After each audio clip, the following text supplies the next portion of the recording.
So let me tell you that this is neither the problem in the child nor the problem of less practice.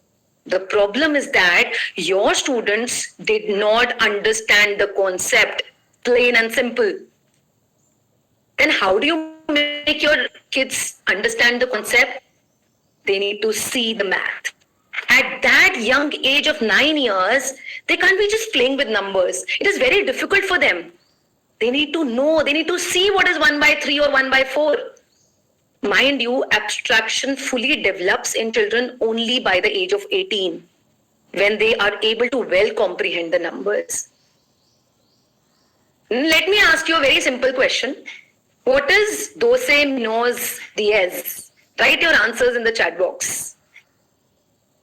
Please write your answers in the chat box. What is doce, minos, diez? Elizabeth says it's 10. Don't know. Don't know. So there are a lot of answers, I'm sure, which will be getting, they don't know. Why? It's very easy. The answer is actually dos, which means 2. By the way, doce is 12, minos is minus, and diez is 10. So it was easy for me because I know some words in Spanish. But it was not easy for you till I told you. And I'm sure the next time you hear these words, some of you may again forget what these words mean. Same is the case with students. 1 by 3 minus 1 by 4 is Spanish for them. You may ask them to memorize that you need to take LCM of 3 and 4, but they do not understand why this is happening, and many of them will forget. Let me tell you how they need to know. We need to show it to them, how it happens. Because what children see and understand, they never forget. What they memorize, they definitely forget. Some sooner, some later, but they forget. So let me show it to you.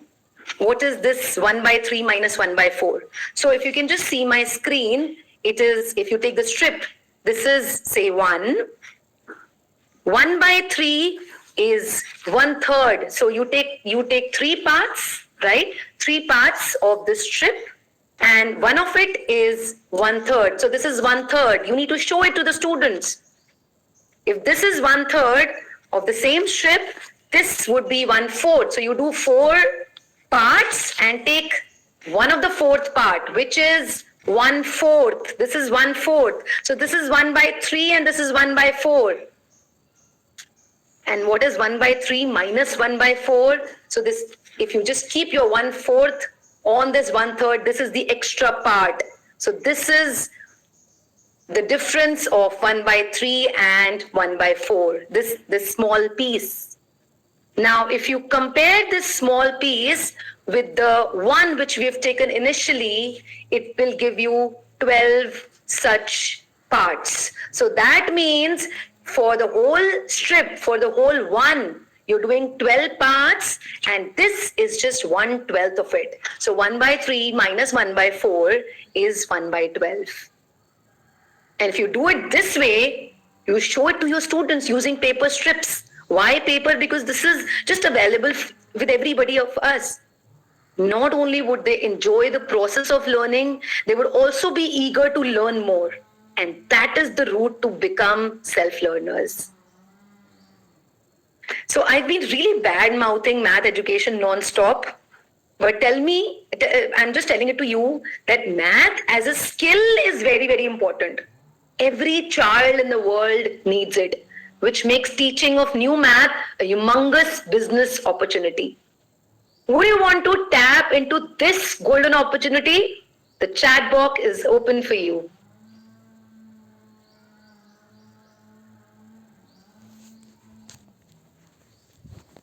Yes, I'm so glad to see it from you. So let me now share some studies with you, which will definitely get my first one is here. As per a global study, 80% of the most high-paying future jobs will require evolved critical thinking skills, and the foundation of which is maths. So there is a research by Rose and Betts in 2004, which establishes that the better you're at math, the higher your earnings 10 years later. their children or students to be in the best paying careers. Let me share some more fun facts. If you just type which are the most high paying jobs of 2030s in Google, this is what you will find. 20 of the top 24 most high paying careers mentioned by Google require good understanding of math. I'm sure all of you must have heard of STEM education, the teaching of science, technology, engineering, and mathematics. Careers in these fields are the future. Every school, college in India and abroad is courses. So let me share a study which will just blow your mind. As per global research studies, the online tutoring industry is set to grow to $24 billion, which is INR 20,000 crores by 2030. And the biggest growth is in STEM education. Today, it is 10.4 billion and the annual growth rate is 14.5%. Now you can do the calculations yourself. And if you do the math right way with your students, the way we do it at UMG, you will not just grow your career, you'll also help each and every student of yours to acquire the most important skills of the future. So this is a collection of the top 10 skills on the rise as determined by the World Economic Forum, which studies the economic growth and development of the world. So this study is backed by several big organizations like Google, Microsoft, Forbes, etc. And out of these 10, 5 of them, which are creative thinking, analytical thinking, technological literacy, system thinking, AI, and big data, rest on a strong foundation in maths. And if you teach math the way we do it at UMG, you will definitely be able to sustain your students' curiosity and motivation in learning. I'm sure each one of us would want our students to be the part of this growth. See, money is one thing. For me, the biggest satisfaction comes when I see my students performing well in the world out there 10 to 12 years after I've taught them. And they still remember me and acknowledge the role I played in their lives. And I think this is every teacher's dream. Would you also want the same feeling for yourself? Write and let me know. Yes. Yes, of course. But there's a difference. The math required for all these professions is not what happens in schools, what we've been teaching. In fact, these are two different maths altogether. The math which is used in AI, social media, self-driving cars, predicting weather patterns, or maybe our daily decision making is very different from the one we teach in schools, which actually seems very boring and difficult and does not make any sense in the real world. Almost every student hates it and then no one wants to pursue it further. But the real math, we all do in our lives all the time. So in real world math, computers do almost all the calculations. In contrast, in maths that we do in schools, students do almost all the calculations. So math in school is already 80% different from the one that is a real world subject. So let me show you how these two are different through an example. It's a very interesting example. I want you to read the question on the slide yourself, and I give you 1 minute to solve it. You should not take more than that. And I've got a very special bonus for the person who gives me the answer in less than a minute. So your time starts now.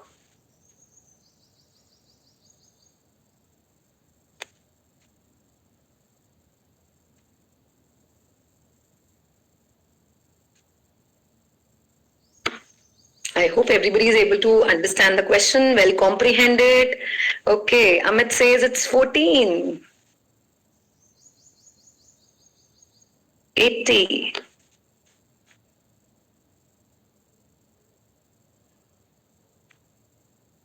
Priyanka says it's 20. Sneha says it's 80.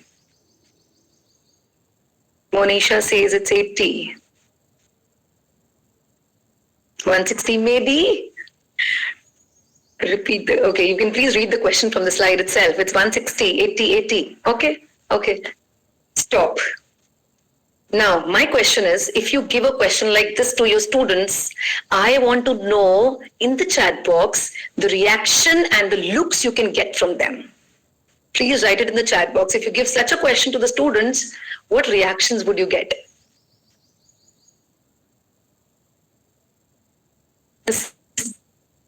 Puzzled, scared and worried, give up, yes, oh no, puzzled. Right, I knew this. But is it really that difficult? I don't think so. Let's see the real math way to do it. So again, because I have to show it to the students, I have to show it to the kids, they should understand what we're doing. So let this strip represent the total number of flowers.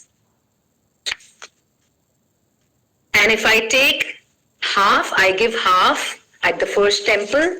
We have half is given to them.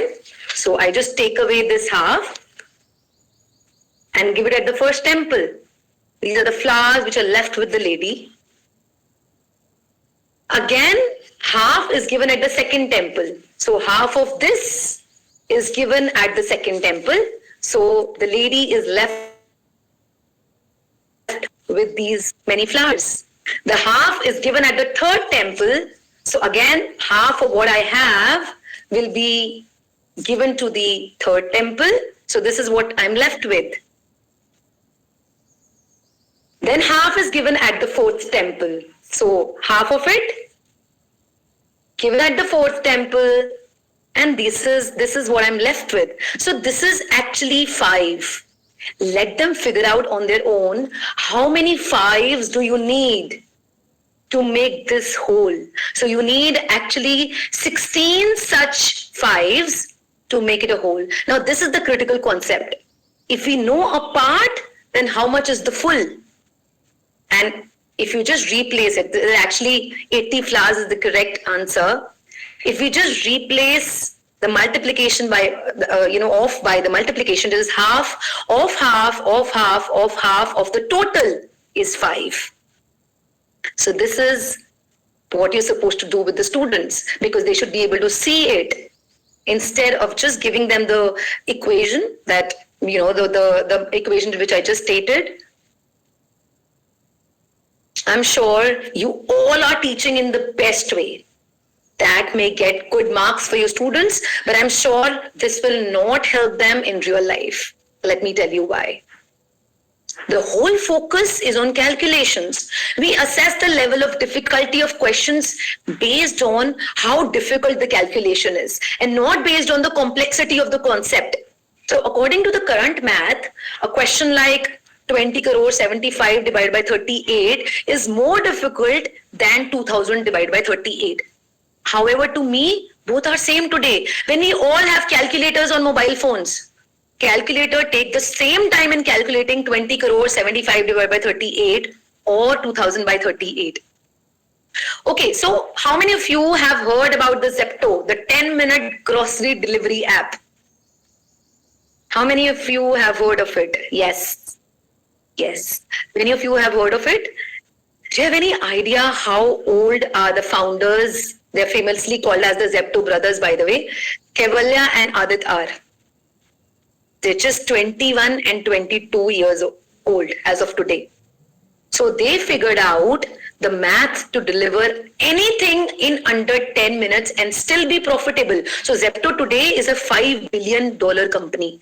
And do you think this is all because they were good at calculations? No. They could do this because they could apply math to real life. So they used a lot of data, analysis, and optimizing techniques to understand how in 10 minutes grocery delivery can be done, that too in minimum cost and minimum time, and using the delivery routes that save time and fuel. Now what they used was their mind, critical thinking and problem solving abilities, and surely not the calculation skills. Parents still want their children to learn abacus, Vedic math, to learn techniques to do fast calculations because they feel it is magic. What they do not know is that the world is changing and their children don't need that skill anymore. You know it, so this is your duty to make them aware. And I promise your students will still be the best performing ones in their respective classrooms, because the new maths will not just make them good at critical thinking and problem solving, but will also help them score well in their exams. They'll be able to understand concepts and retain more, and hence doing calculations fast will be equally easy for them. Now, let me tell you a very interesting story how the downfall of math education started. So, 2023 is the landmark year in math education, as it marks the 200 years of suppression of intuition, visualization, and verbalization of mathematics. I'll tell you why intuition, visualization, and verbalization are so important in maths when we talk about the real math. So, let me come back to the story for now. So we can actually separate school math education in pre-1823 era and the post-1823 era. And post-1823, it has been a downfall ever since. So Augustine Cauchy, who was a famous French mathematician and has many theorems in his name, was the one who revolutionized mathematics with his book on calculus in 1823, which abstracted and formalized calculus from intuitive to formulaic. So this was a groundbreaking work. Why? Because it helped a lot of scientists, engineers, and other professionals all over the world to use this calculus and make landmark progress in discoveries and creation of new technologies in medicine, space, civil engineering, computer science, which was actually not possible before that. So he made calculus so charming and useful by abstracting it that it casted a spell on everyone. And the work towards abstracting math education at K-12 level began.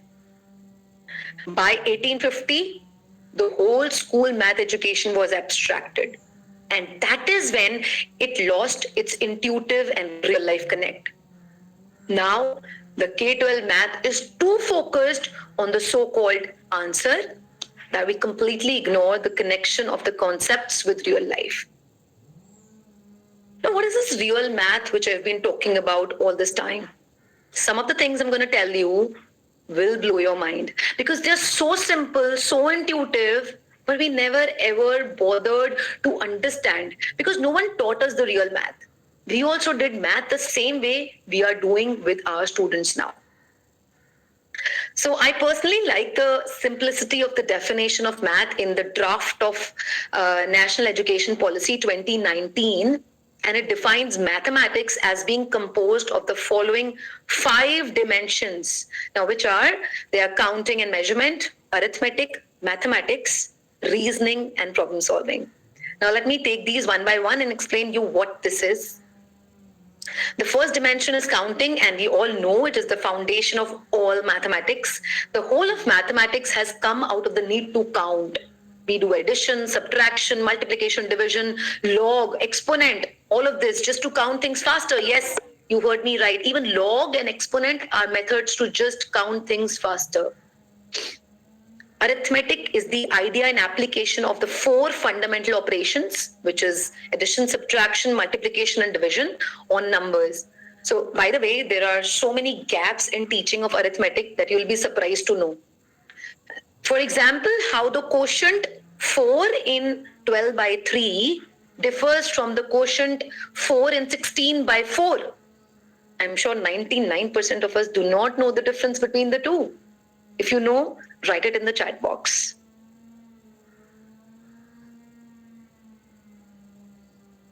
What is the difference between 12 by 3, the quotient in 12 by 3 and the quotient in 16 by 4? Please write your answers in the chat box if you know the difference.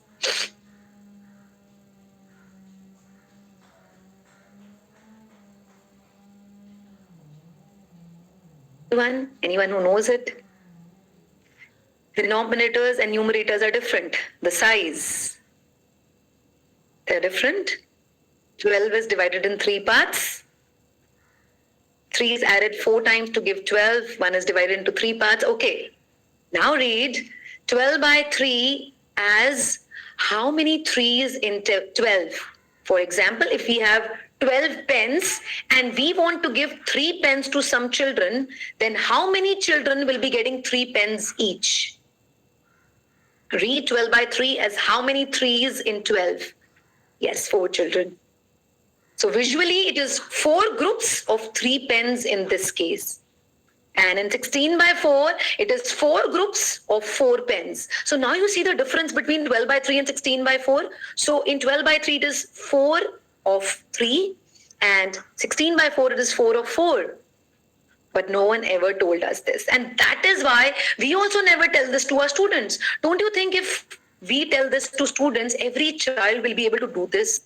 So language makes all the difference. In fact, if children can see that quotient is the number of groups formed and remainder is what remains after the groups are formed, if only division is taught like this, they will never get confused. Because according to me, in my teaching career, division is the first thing where students get confused. Because they'll be able to see what is division. And when we are able to see things, we understand them better. What we learn in the math period is in schools is just arithmetic, and that too in a very limited manner, using specific methods and without logic. And then we wonder why children are struggling in math. Now, the third component is mathematics itself, which means mathematical thinking and not just number crunching and formula. This component is the language-like ability to think and express all quantifiable real-life situations using numbers and arithmetic. For example, mathematics significantly distinguishes between 8 minus 1 and 8 minus 2. But this whole unnecessary focus on answer has taken away our ability to see math the way we do in real life. And that is why school math is so tough and boring, because it does not look anything like what we do in real life at all. So let's visualize these expressions. Can anybody tell me what is the difference between 8 minus 1 and 8 minus 2? Please write your answers in the chat box. What is the difference between 8 minus 1 and 8 minus 2?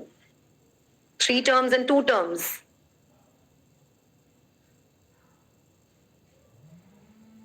Anybody else who knows the difference between 8 minus 1 and 8 minus 2?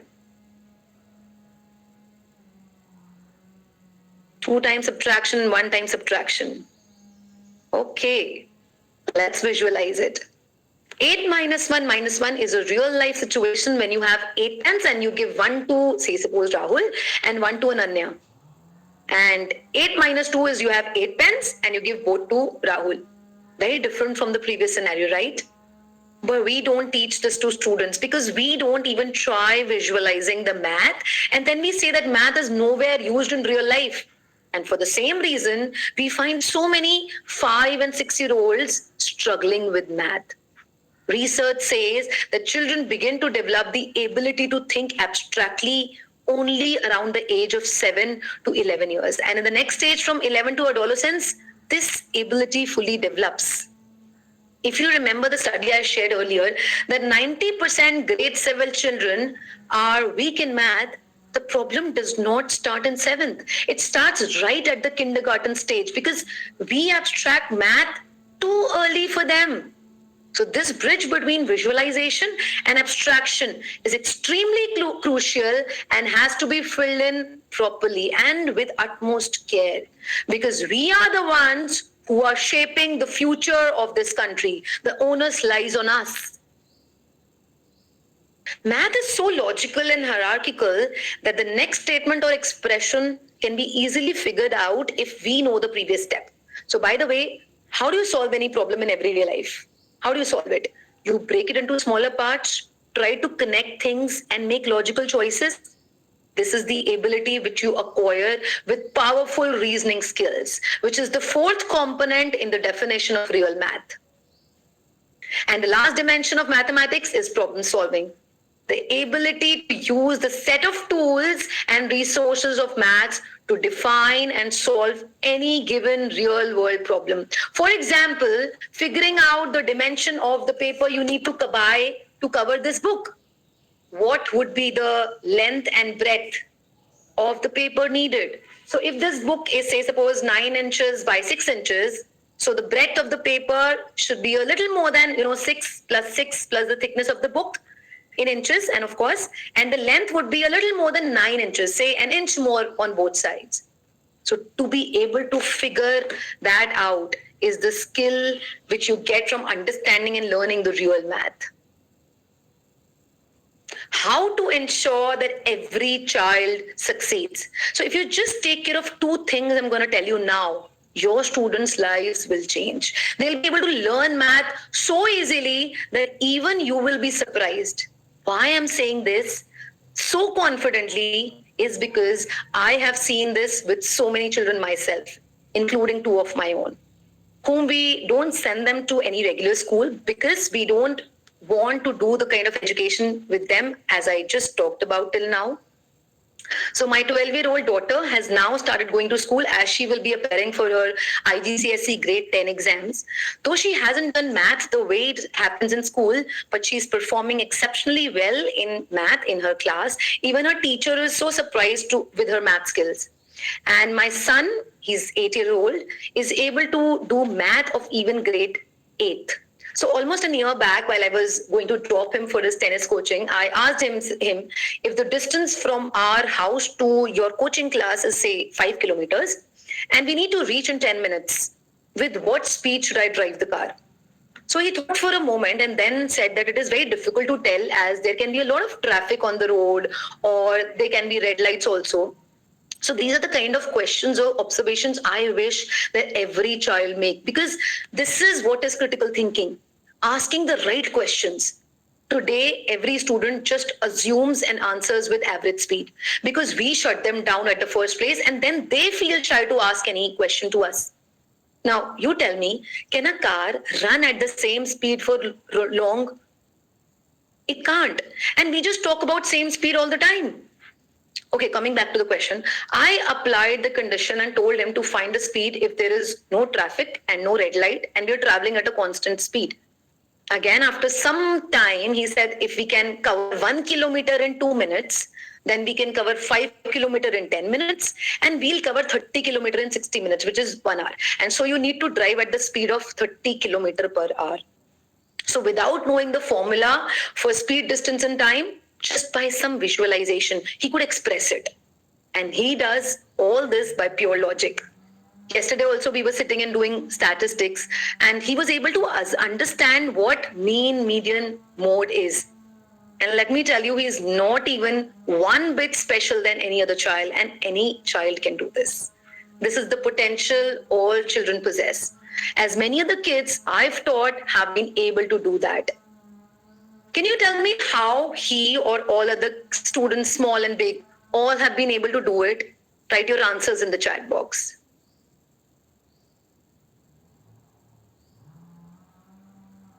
How do you think they're able to do it? Logical thinking.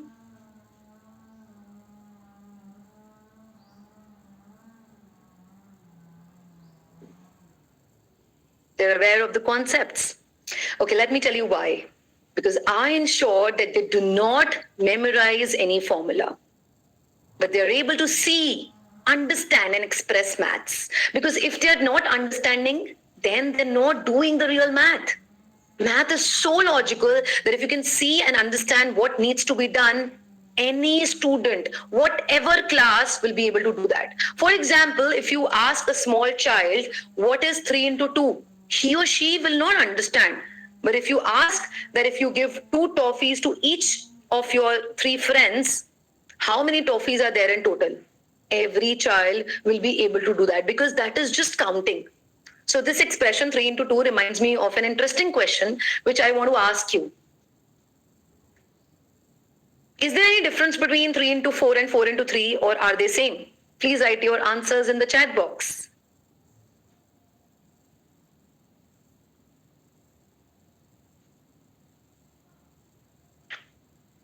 What is the difference between 3 into 4 and 4 into 3?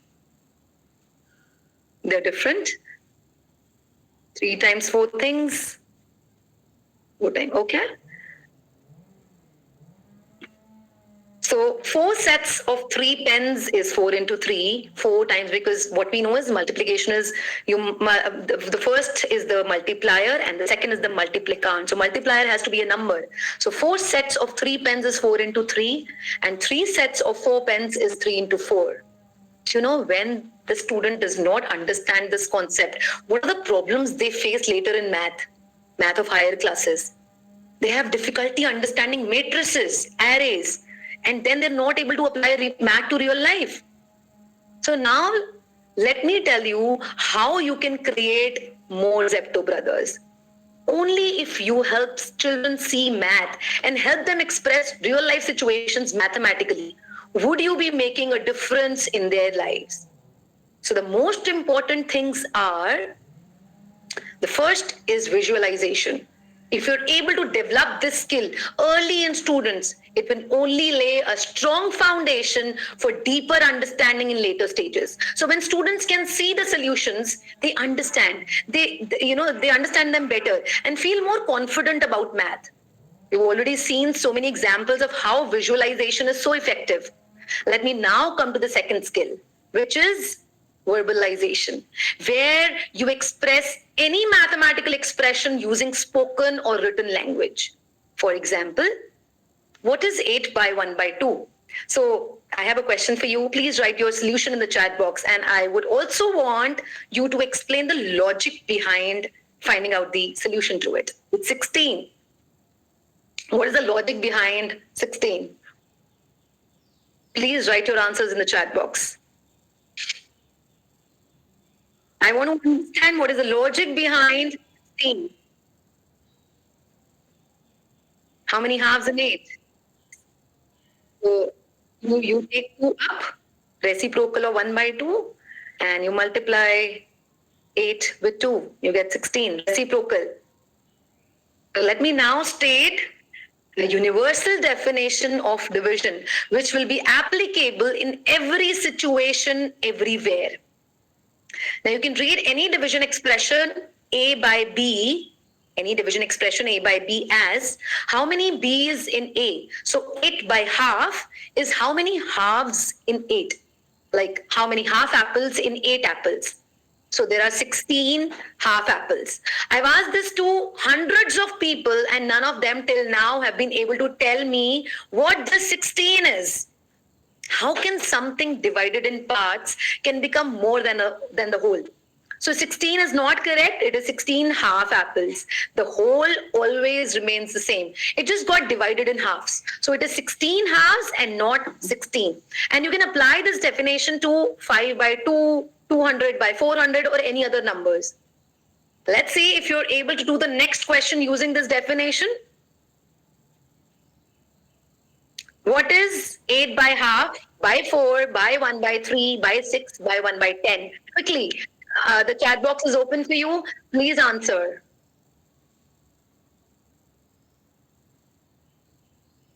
What is 8 by half, by 4, by 1/3, by 6, by 1/10?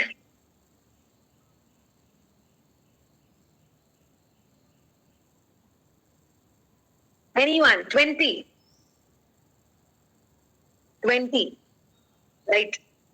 Okay, let's read it the way I just stated. How many halves in 8, which is 16? How many 4s in 16, which is 4? How many 1/3s in 4, which is 12? And then how many 6 in 12, which is 2? And finally, how many 1/10ths in 2, which is 20? So you see how a seemingly complex question is so easy to solve. We just know the correct way of verbalizing it. So visualization and verbalization are the two main ingredients for making math understandable, fun, and easy for students. And when we focus on these two skills, amazing things can happen. I've seen it for myself.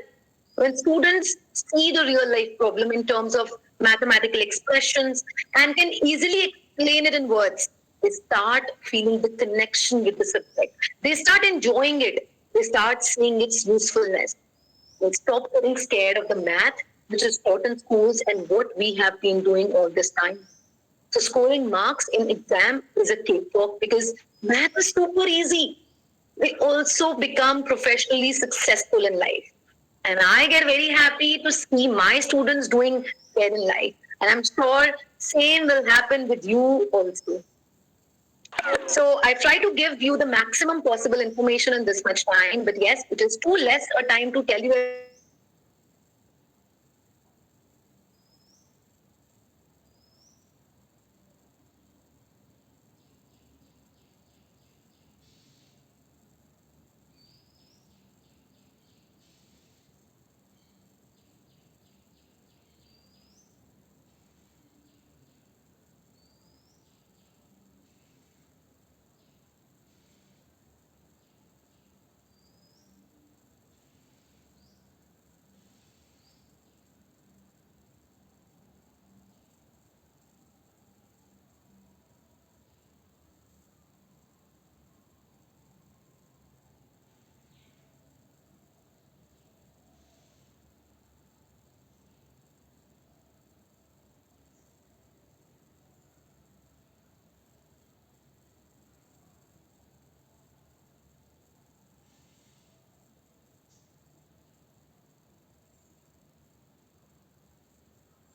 If you can hear me, just type yes in the chat box. There was some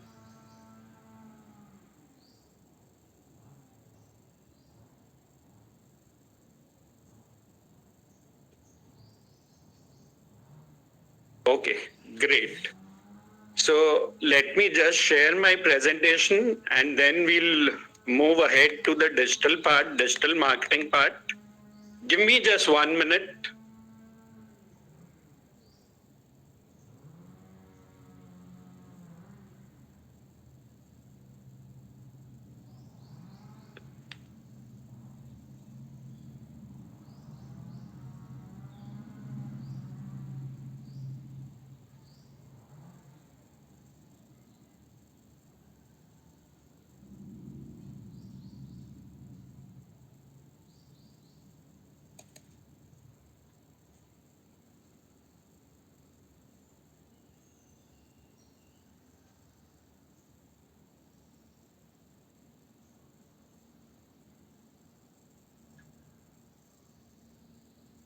Yeah.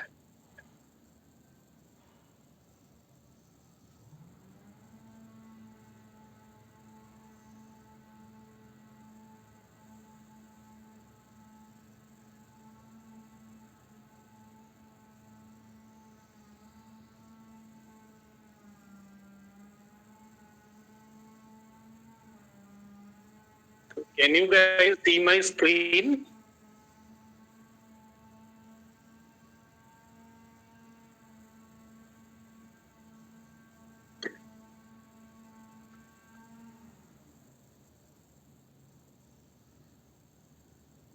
So let me now start. Thank you for listening so patiently.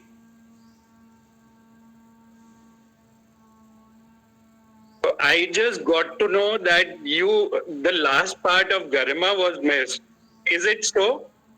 Then we'll just take it up just last 2-3 minutes and then I'll come back to my presentation.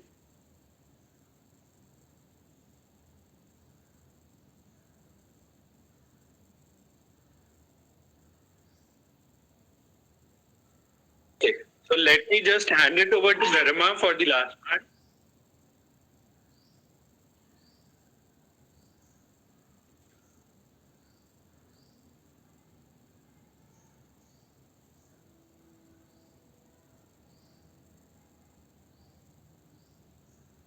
So I was just talking about visualization and verbalization, which I had, and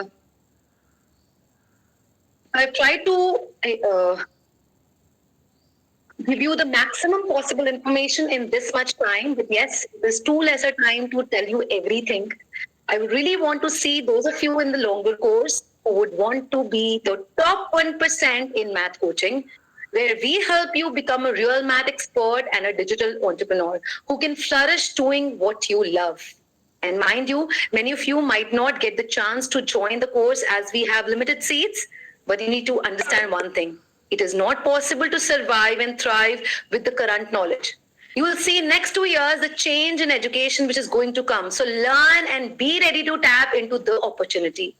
I now request Mosam to take over. So Mosam and team has done some amazing work in digital marketing, and you all being here is one of the evidence. So recently, Mosam and Kunal organized a conference on project-based learning where they gathered more than 125 school principals and owners from some of the best schools across India, such as Shiv Nadar, Pathways, CMS Lucknow, Sri Ram Academy, Hyderabad, Pearl Academy, etc. And that was only through digital marketing. So the event happened in Delhi NCR region, and the conference ticket prices were between 15,000 and 23,000. So he's now here to share the same knowledge with you and help you grow.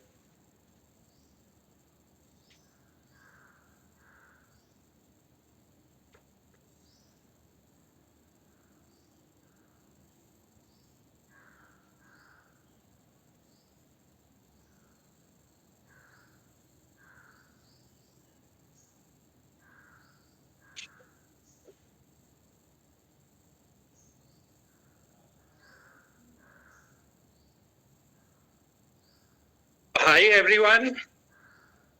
Can you hear me? Just type yes in the chat box if I am audible. Great. So thank you for listening so patiently to Garima. I'm sure it has opened your eyes towards the math opportunity, which is absolutely waiting to be unlocked. Let me now come straight to the next most important part of becoming a successful online math coach, which is setting up your own online coaching system, which can automate your backend process and generate inquiries on regular basis as and when required. But before that, let me just briefly talk about the power of going online and the mindset you need for it. So let me start with a quick quiz. I would want you all to keep writing your answers in the chat box. So my first question to you is, if you open an offline math coaching center in some building or house, where do children come from in that coaching center?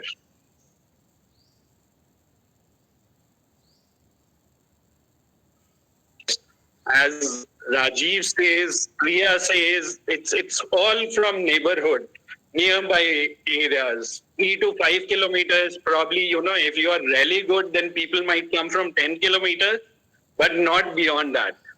Right? In online coaching, where do people come from?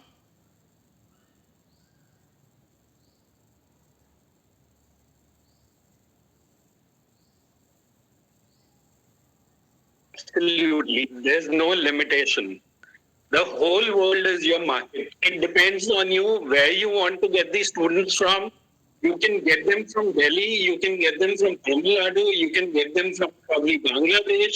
It's completely your choice. You can even get students from America, Europe, Australia.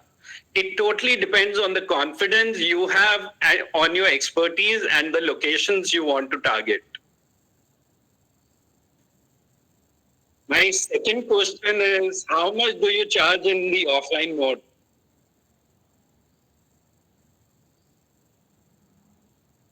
Come on, guys, how much do you charge in the offline mode? 1,000 rupees per month, no idea, 1,000 per month, 900 more than offline, 15K per hour. Wow, Amit, I would also want to do that. 1,000 per hour, 400 per hour. Let me tell you what happens in offline mode. The focus is always on the best thing. Why? Because you charge what others around you are charging, or probably a little more. Because the audience size is limited, there's nothing much you can do to get them. But in online mode, the focus shifts from best price to the best quality. You can shift the whole focus to quality and charge the amount you feel is right for you and not what others are charging. So online mode completely, makes you free from whatever is happening in your location or in the neighborhood. You are not bound by the paying capacity of people around you. You reach out to the people who can pay what you want to charge. You plan your marketing accordingly. In fact, in Meta, there are options to target people as per your wish. If you want to target high-paying customers, you can target them. If you want to teach only college students, you can target them. In fact, there's so much power in digital marketing that you won't even believe it until you see it for yourself.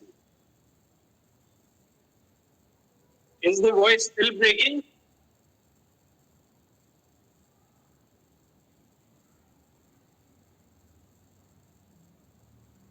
Okay. So the connection at my end is full. Okay, a little bit. Just to ensure that nobody misses out, I'll go a little slow in the benefit of everyone. So my third question to everybody is, how do you get students in offline mode? This question is different from the first question. First is where to get students from. Third is how do you get word of mouth, recommendation. Absolutely. Word of mouth is the biggest thing. And word of mouth is also the slowest of the marketing efforts which can go in. Only when you've taught certain people, then only your word of mouth spreads. But With word of mouth, you also use banners, you also use pamphlets, you also use, YouTube videos, SEOs, meta ads. Even these things are not that effective because geography is very, very limited in offline. Right? All these things, yes, ads on Instagram and FB, but because the geography is limited, you cannot get from from another city or somewhere else. In online mode, you also do some of these things: YouTube videos, Insta Reels, SEO, meta ads, all these things. And for instant results, the meta ads is the best thing you can do. That's what we also did. There are more than 300 people who registered themselves, right? And if I tell you the budget in which this happened, you will be shocked. But let me. Okay. Voice is breaking for everyone, or is it because this might be a problem at probably one person's end?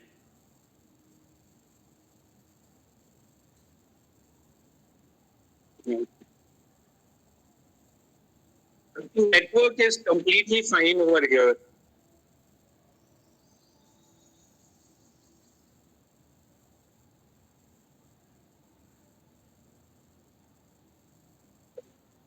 So let me tell you.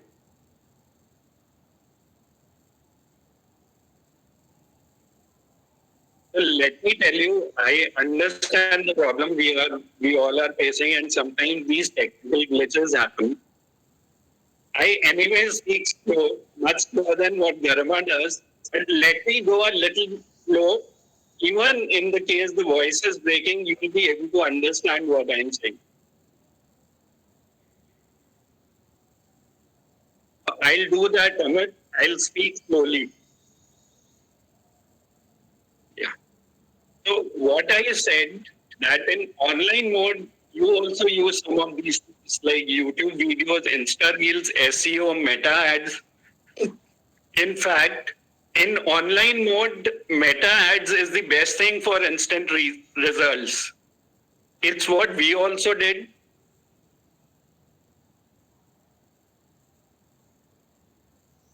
It's what we also did, and there were more than 300 people who registered themselves for the workshop. And in fact, I was about to tell you the budget in which we did this, and this technical problem happened. So I'll share with you, and it would shock you. I'm telling you, this we did in a budget of about 30,000 rupees only. Can you get the same 300 people in offline mode? First, it is almost impossible, right? And try hosting an offline event and try getting 300 people. You will know what I mean. Even if you spend 3 lakhs, it would not get you 300 interested people, I am telling you. And the next challenge is, even if you gather 300 people, where would you host them? Right? That's another big cost. So where do you teach in offline mode?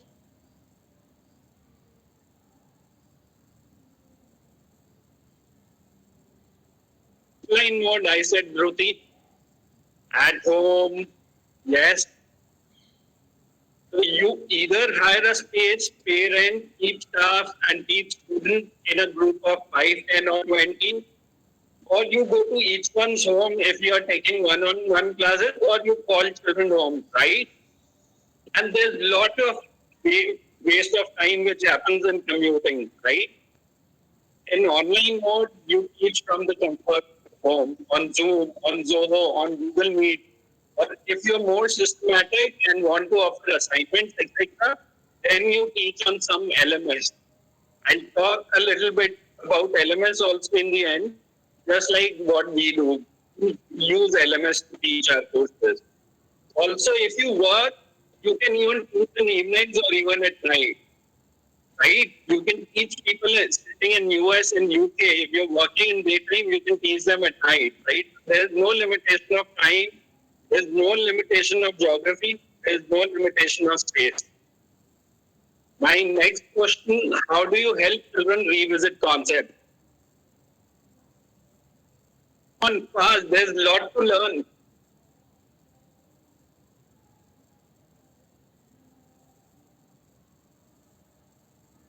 In offline modes, yes, mode is one, or when children, need something, if they don't understand, you need to tell them again and again, right? And you can only do that when you are with them. In online mode, you give them your recorded sessions to watch. They can watch when they feel the need. And if they still have doubts, you help them. Otherwise, you move ahead and do more things with them, right? Just last two questions, guys, before we come to setting up the online coaching system. How do you charge in offline mode? Or the right question would be, when do you charge in offline mode? Cash or online, but when? The question is, when do you charge? Mostly it's towards the end of the month. I've seen very few people who charge in advance. In fact, the people who are sending their children, they would not want to pay in advance, right? So you charge only after you've done all the hard work, right? And in fact, it's always on your mind, if the person goes or if the child goes away, what will happen, right? In online mode, you charge before you teach them, right? And give them a money back guarantee, but charge them beforehand. Let the focus be only on the quality and not on this, that if the person leaves or if she just disappears, what will happen? So payment is never a problem. So it's both ways. What Amit is saying, that I see more people interested in offline. Amit, then you haven't checked the data. I would advise you go to the internet and check the data, and you will see how many people are going online now. So my last question here is, tell me, where is the return on investment?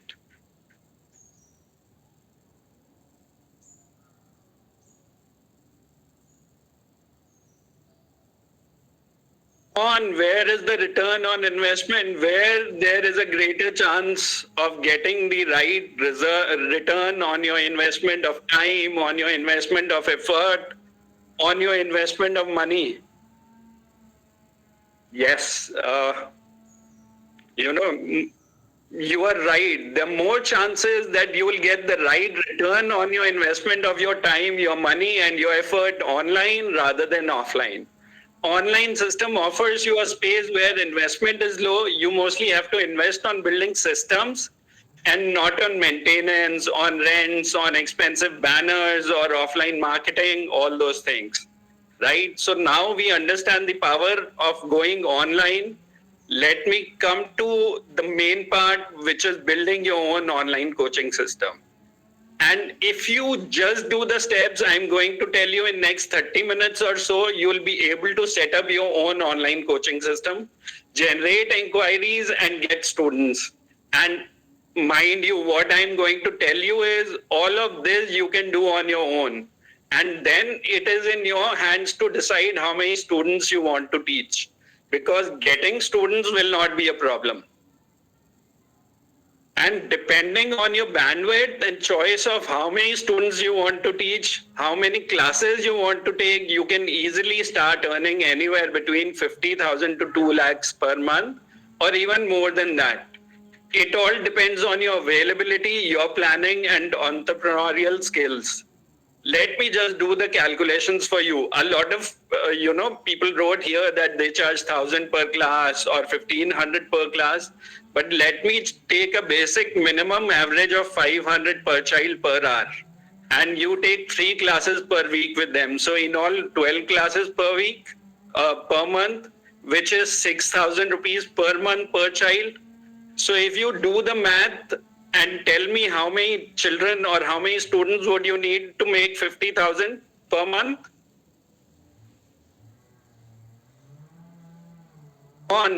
To make 50,000 per month, and you are taking 12 classes per child per month and earning 6,000, how many children do you need? We are all math coaches.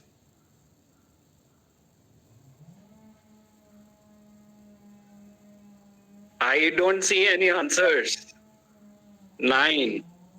Right. Faisal says 8, 9, 10. 30 would be a good number also, and it's very possible.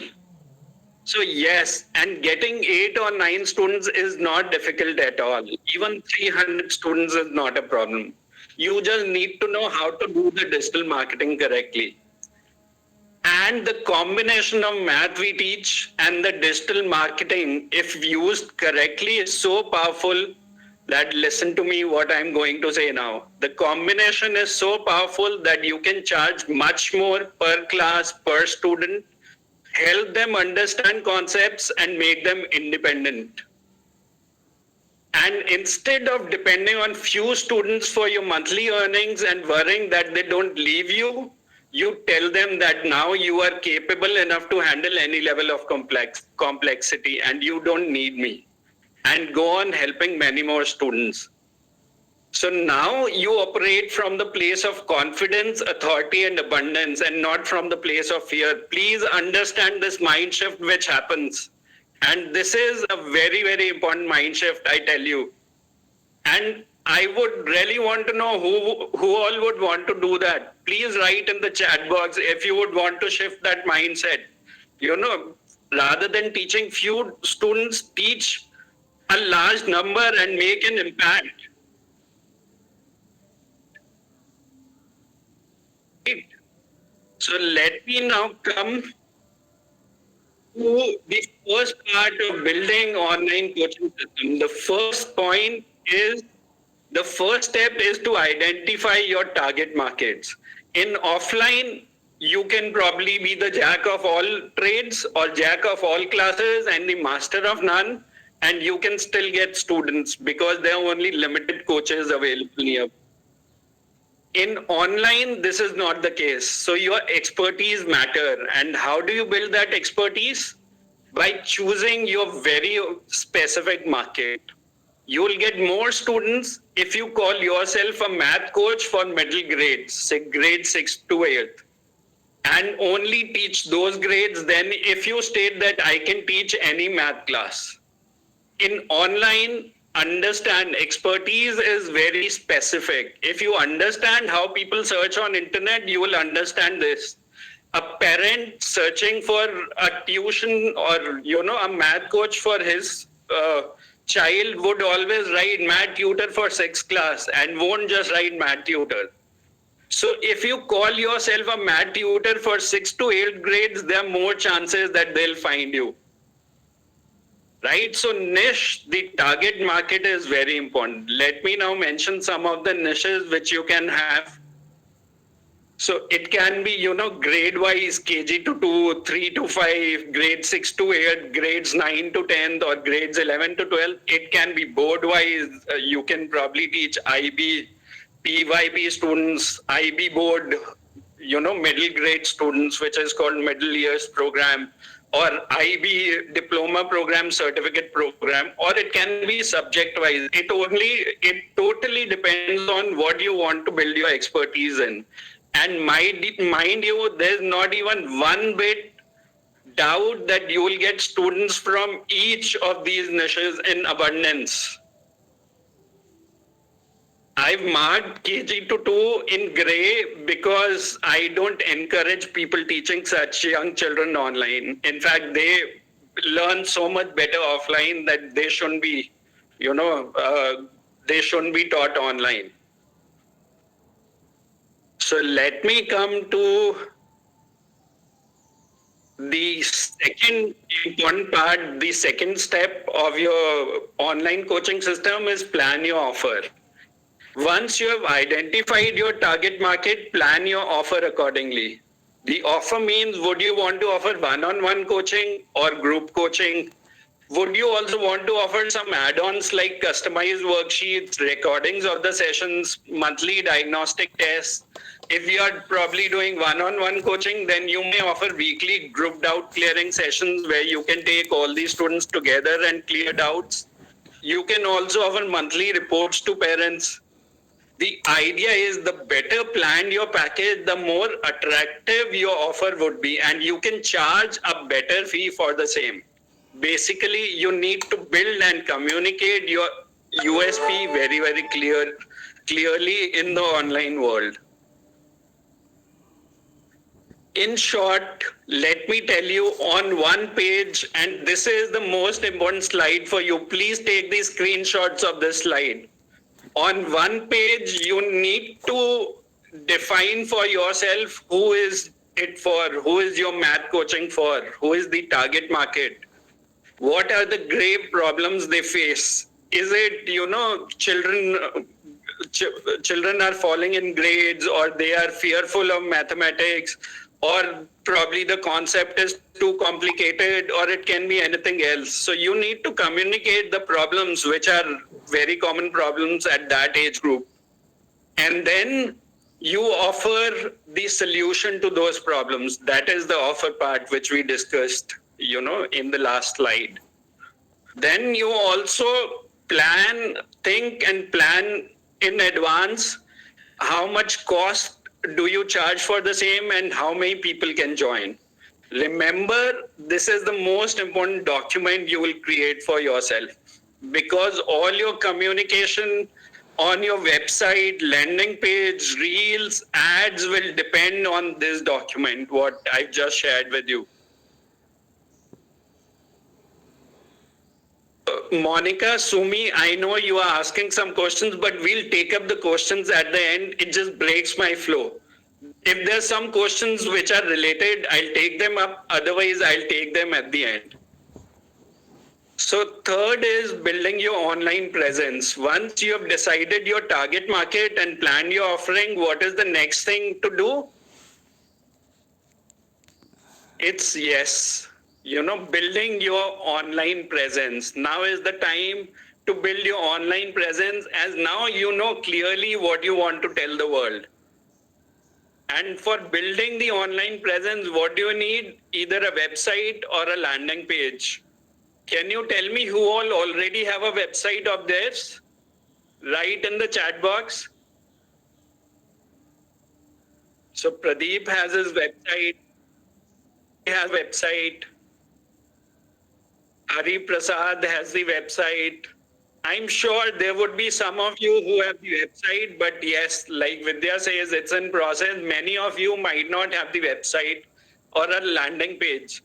So now is the time to create your website or landing page. And I'm sure, and the best part in today's world is the AI tools which are now available. You can create your own website, at least the first one, yourself, to begin your journey. And one more thing, to start with, just build a landing page. You don't need a full-fledged website, to be very clear.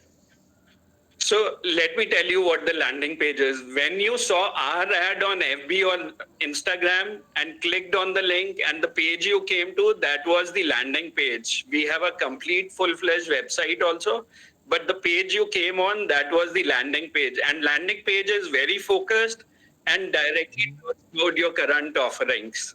You may have multiple offerings. Am I not audible? This is something which really worries me. Am I audible?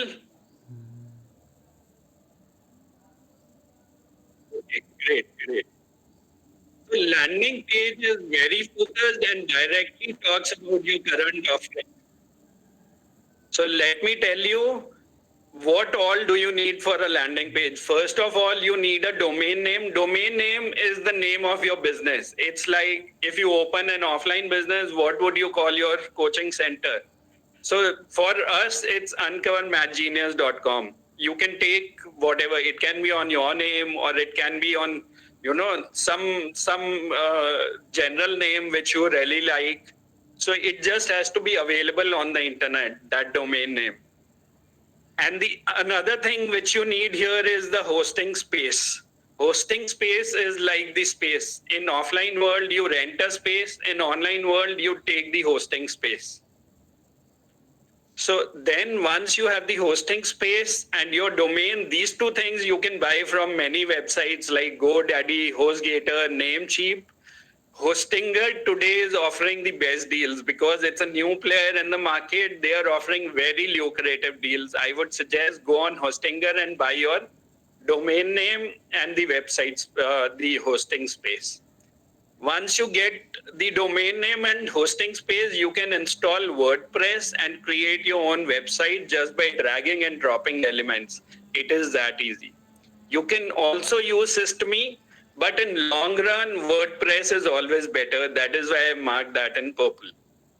If you want, I can show you the landing page template right now, just for so that you know what all parts are important in the landing page. Would you want to see a landing page template?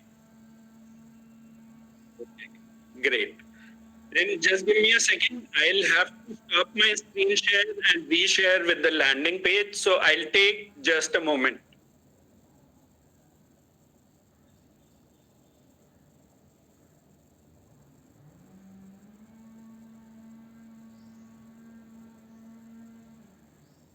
So can you see the landing page?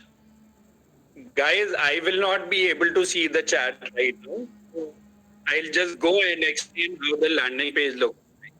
The first part of the landing page, this part is called the hero section of the landing page. This has to be the most powerful part of your, landing page. This is where people instantly connect with you. So you have to write some very strong statements which resonate with the people. And this is the place where you put your video, where you explain everything. This video is called VSL, Video Sales Letter, where you explain the whole program. This video might be about, say, 3 to 5 minutes long. And again, the script is very important. It has to really connect with people.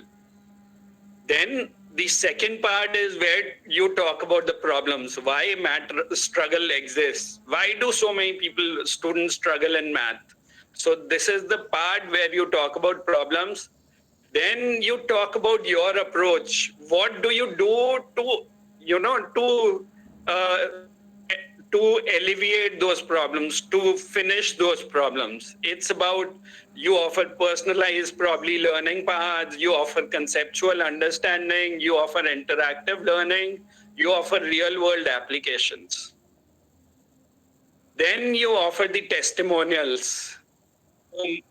These are the testimonials. Testimonials really build the confidence in people who are going to your website, because they understand from people who've already taught from you. So when they share their experience, that becomes very powerful for any prospects, any new students. And then you also state your offer, what all you do in your, why your math coaching works. What do you do? The proven methodology, qualified tutors, flexible scheduling, probably.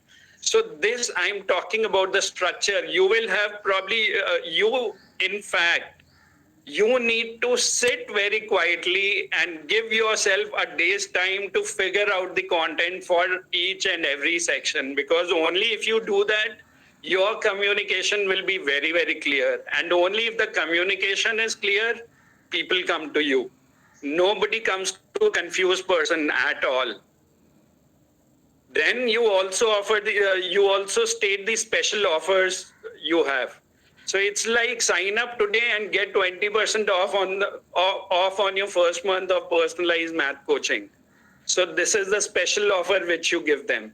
And you also, in places, you have these buttons. These are called CTA buttons, call to action buttons. They should be placed at multiple places, so that wherever the person feels like, they click and fills the form for you. And then you can also offer some FAQs, which, people might have the questions in their mind. So how are tutoring sessions conducted? What age groups do you work with? Can you help with exam preparations? What if my child doesn't like math? This can be completely different for you. And this is just a template which I've shared, which we got created especially for you people for here. So let me now come back again to the presentation. Did it make sense to you? Chandni says, kindly show the first one. You want me to go to the first part? So let me now just come back to my presentation again.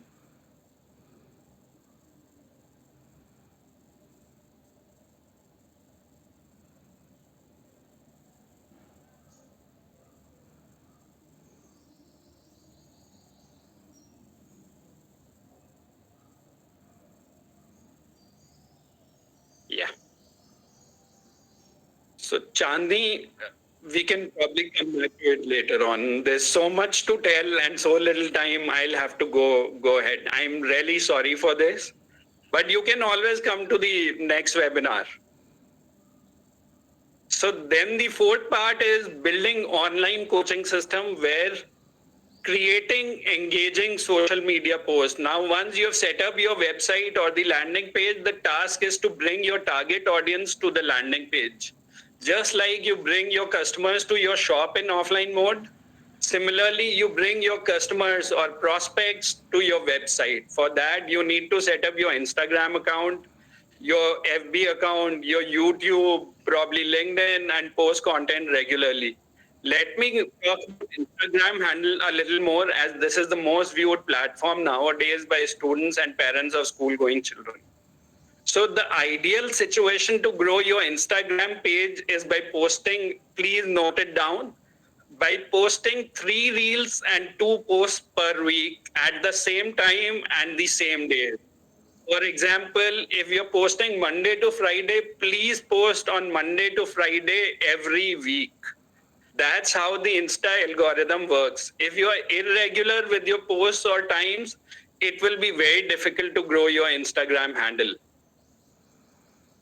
For creating engaging social media posts, let me give you a framework. I call it FAST framework. People may call it by different names.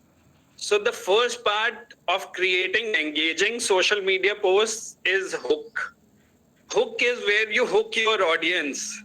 And if you're not able to engage your audience for first 3 to 5 seconds, the next 1 minute is total waste. Mind you, the idea is to engage those who might pay for your services and not just everyone. I see a lot of people making reels just to grab eyeballs. That is good for getting likes and hearts, but if you want to get business, that is not what you do. You need to hook the right audience and not just everyone. So F stands for first hook the audience. Grab their attention by saying or doing something which is relatable, or probably which is counterintuitive to common practice. A is where you address the problem. Just like you did in your landing page, here also you address the problem. And here the problems can be more minute, more micro, because these are reels and you're posting on everyday basis. Then you give the solution to that problem, and then you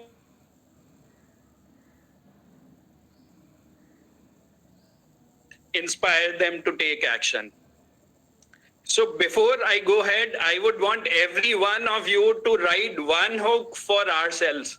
Let's just take another 30 seconds to write one hook for the audience which we are thinking is our target market. Come on, let's do it. It will help all of us.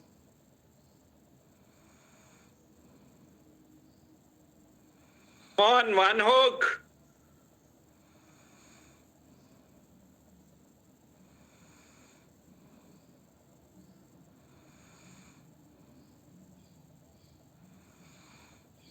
Unhook, I see somebody writing, we don't have time. I really want to go ahead and, share the other parts as well.